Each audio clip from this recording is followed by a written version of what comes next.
Tahu kan, tahun 2030 sampai 2045 Indonesia akan memasuki era bonus demografi. Maksudnya gini, saat itu penduduk Indonesia yang usianya produktif antara 15 sampai 64 tahun jumlahnya lebih banyak dibanding penduduk yang masih kecil atau yang udah uzur.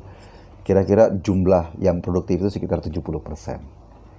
Bayangin jika di satu negara jumlah orang mudanya banyak, apa yang akan terjadi?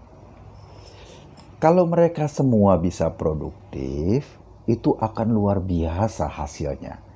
Yang kerja atau yang berusaha lebih banyak ketimbang yang dibiayai. Kan biasanya orang tua itu dibiayai sama anaknya atau anak dibiayai sama orang tuanya.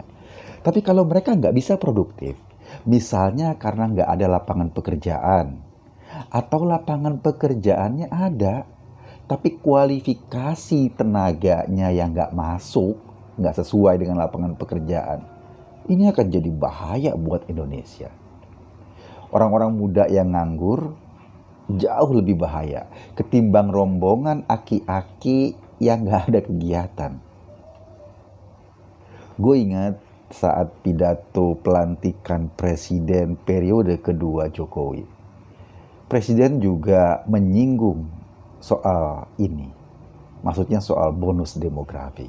Makanya kata presiden pada periode pertama ia fokus membangun infrastruktur, membangun kebutuhan dasar kehidupan dalam bentuk benda-benda. Ada jalan, bandara, pembangkit listrik, pasar, bendungan, pelabuhan, sekolah.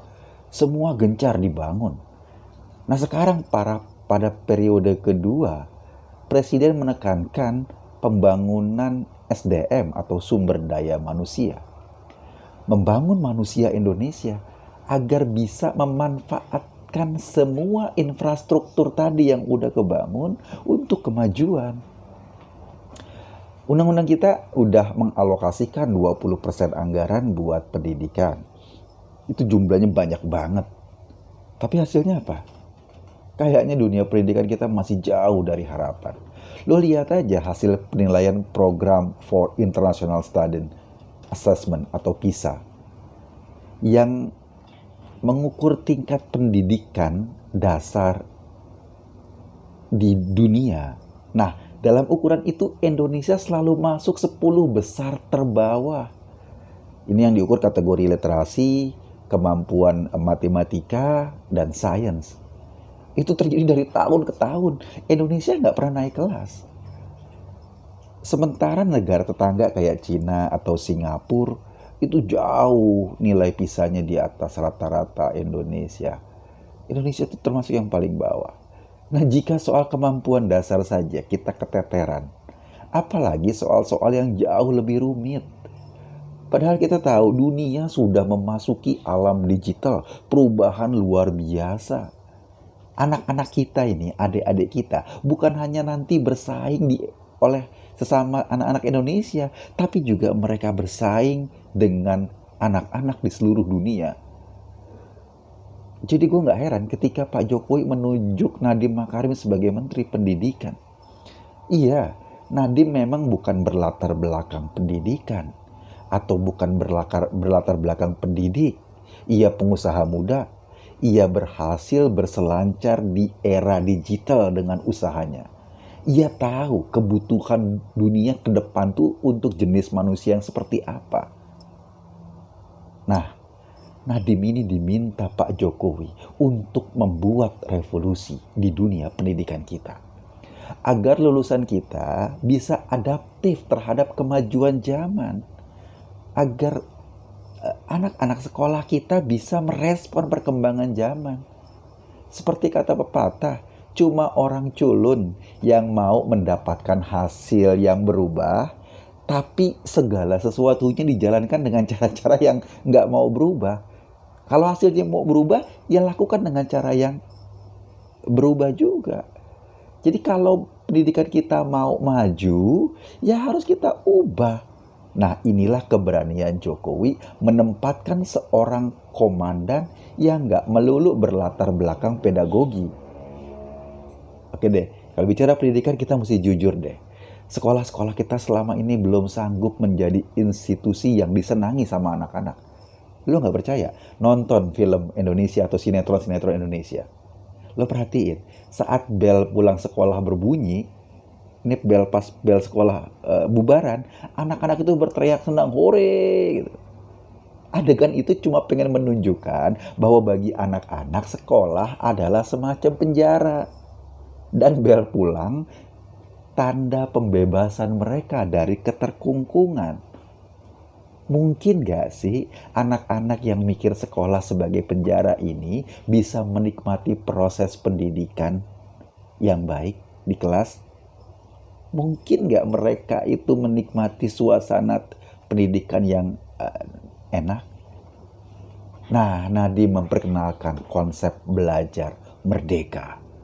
Ia nggak mau lagi ada pendidikan yang seperti penjara. Guru dan siswa dimerdekakan. Misalnya tugas-tugas administratif guru yang numpuk itu harus dilepaskan. Guru harus dibebaskan dari beban administratif yang birokratis. Jadi hanya difokuskan untuk mengajar. Dia tidak harus dibebani oleh hal-hal yang tidak semestinya. Kompetensi guru menjadi perhatian penting. Gak ada lagi pelatihan guru misalnya yang cuma dengan seminar udah dilatih kemudian gurunya pulang udah merasa pintar. Pelatihan guru itu harus ditularkan dari sekolah. Karena guru ya di sekolah. Sementara murid juga mulai dibebaskan. Kayak misalnya ujian negara yang dulu dianggap sebagai satu-satunya ukuran kelulusan, sekarang ditiadakan oleh Nadiem. UN memang menjadikan pendidikan hanya terfokus untuk mengajarkan murid bagaimana mencari jawaban atau membuat jawaban. Akhirnya sekolah cuma fokus untuk itu, bukan mengajarkan murid bagaimana memproduksi pertanyaan. Kalau soal jawaban, lembaga-lembaga bimbingan belajar lebih jago. Akhirnya apa? Akhirnya hanya murid yang ortunya bisa membiayai bimbel yang dapat nilai bagus UN-nya. Dan sialnya, berdasarkan nilai itu juga, sekolah-sekolah negeri membuat prasyarat untuk muridnya masuk. Dan lo tahu dong akibat seriusnya apa? Sekolah-sekolah negeri akhirnya diisi sama anak-anak orang kaya yang emak bapaknya bisa kasih biaya buat bimbel. Ya kan? Sementara anak-anak orang yang nggak punya, orang yang miskin yang nggak bisa bimbel, nggak bisa jawab pertanyaan di UN. Gitu. Jadi jangan kaget jika prasyarat masuk sekolah negeri ini juga diubah sama Nadiem. Misalnya sekarang ada formula zonasi. Ketimbang di jalur prestasi. Anak-anak yang prestasi belajarnya biasa-biasa aja, karena ortunya nggak sanggup membiayai bimbel, sekarang punya kesempatan yang sama untuk menikmati sekolah negeri. Sekolah yang dibiayai dari pajak rakyat, yang memang harusnya dinikmati oleh orang yang paling nggak punya. Bukan hanya itu, Nadiem juga mengubah pola alokasi dana BOS, bantuan operasional sekolah. Tadinya nih, dana ini ditransfer ke Pemda dulu, ke Dinas Pendidikan, baru Dinas Pendidikan transfer ke sekolah. Sekarang enggak, langsung dari pemerintah pusat ditransfer ke sekolah. Sekolah bisa menggunakan dana itu untuk pengembangan pendidikan di sekolahnya. Bisa juga untuk menambah gaji guru honorer. Sebab yang tahu kebutuhan pendidikan di sekolah, ya kepala sekolah. Bukan orang lain, bukan kadis pendidikan, atau bukan pejabat Pemda. Jadi kepala sekolah yang diberi wewenang. Tadinya saat ditransfer via Pemda misalnya, kepala sekolah harus berjuang mencairkan dana BOS. Ya lo biasa dong kayak gitu, lobby-lobby, upeti, dan lain-lain. Dan akibatnya apa? Akibatnya ada kepala sekolah yang masuk penjara. Karena terpaksa nyogok untuk mencairkan dana BOS. Bahkan ada kepala sekolah yang pinjam duit orang tua murid. Kabarnya juga di Departemen Pendidikan dan Kebudayaan sekarang, katanya juga dilakukan perombakan besar-besaran. Buku-buku pelajaran misalnya yang tadinya menjadi bisnis percetakan yang luar biasa, itu mulai dilakukan pembenahan. ada buku digital yang bisa diakses oleh semua orang. Udah rahasia umum deh, bahwa departemen pendidikan ini tadinya menjadi departemen yang paling basah dan paling banyak tikusnya. Kalau kita bicara pendidikan kita sekarang ini, dilihat dari segi manapun, memang agak mengkhawatirkan.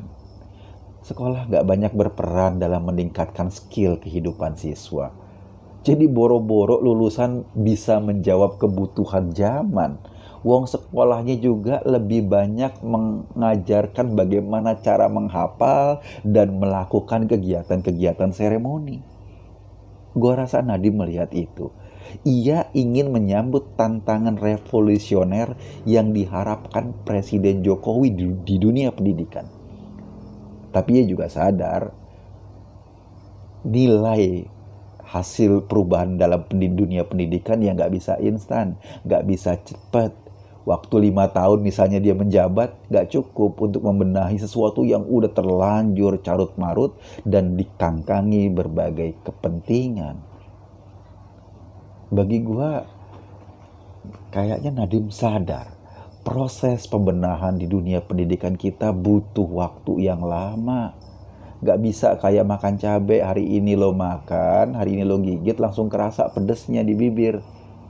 Sebab proses dunia pendidikan itu menyangkut budaya, menyangkut segala sesuatu. Tapi setidaknya langkah-langkah Nadiem ini sudah meletakkan pondasi. Dan arus perubahan ini atau pondasi yang diletakkan oleh Nadiem ini mestinya harus semakin besar. Butuh rekayasa sosial di dunia pendidikan agar bisa melihat lebih luas dari sekedar menjawab pertanyaan di ujian negara. Sebab ujian yang sesungguhnya bagi para siswa itu bukan di kelas, bukan ketika dia menjawab soal-soal dari gurunya. Ujian yang sesungguhnya buat para lulusan sekolah adalah dalam kehidupan. Kalau skill mereka menanggapi kehidupan tidak mampu, ya berarti lembaga pendidikan gagal mendidik siswa. Dan akibatnya apa? Akibatnya bonus demografi Indonesia di tahun 2030 jadi mubazir.